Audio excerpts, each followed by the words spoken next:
Corona ఉధృతి ఎక్కువగా ఉన్న ఈ సమయంలో వినాయక చవితి పండుగను బహిరంగంగా ఎక్కడ మండపాలు వేసి జరుపుకోవద్దు. అందరూ ఇండ్లలో ఉండే వినాయక చవితి పండుగను జరుపుకుండని దేవాదాయ శాఖ మంత్రి తెలంగాణ ఇంద్రకరణ్ రెడ్డి గారు ప్రకటించడం పట్ల బీజేపీ ఎమ్మెల్యే రాజా సింగ్ తీవ్ర ఆగ్రహం వ్యక్తం చేశారు.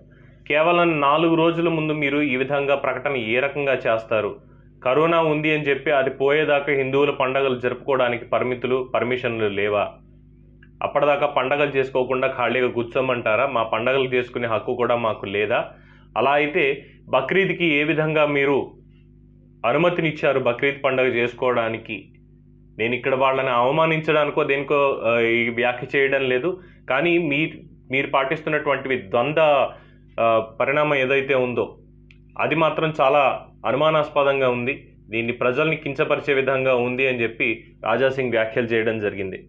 అలాగే కరోనా తీవ్రతకు సంబంధించి ఈ నిర్ణయం వల్ల మీరు తీసుకున్న నిర్ణయం వల్ల ప్రజలు మరింత మంది ఇబ్బందికి గురవుతారు. కరోనా వైరస్ ఇప్పట్లో తగ్గేది లేదు, అందుకని హిందువుల పండుగలు జరుపుకునేవారు అంటూ ఆయన ప్రశ్నించారు. అలాగే కరోనాకు జాగ్రత్తలు తీసుకుంటూనే గణేశోత్సవాలకు అనుమతి ఇవ్వాలని ఈ సందర్భంగా తెలంగాణ ప్రభుత్వాన్ని రాజా సింగ్ కోరడం అనేది జరిగింది. అదేవిధంగా ధూల్పేటలో గణేష్ విగ్రహ తయారీదారులను కూడా ప్రభుత్వం ఆదుకోవాలని ఆయన విజ్ఞప్తి చేశారు.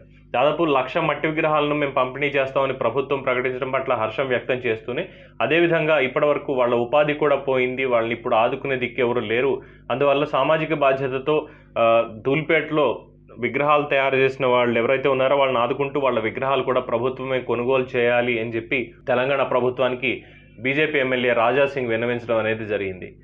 ఈయన చేసినటువంటి వ్యాఖ్యల పట్ల అటు సమాజంలో ఒకవైపు నుంచి మంచి అప్లాజ్ వస్తుంది, మరో కొంతమంది మాత్రం విమర్శిస్తున్నారు. ఇటువంటి సమయంలో బాధ్యత గల ఎమ్మెల్యే గారు ఈ విధంగా మాట్లాడి ఉండకూడదు అని చెప్పి అనేక మంది చెప్పారు.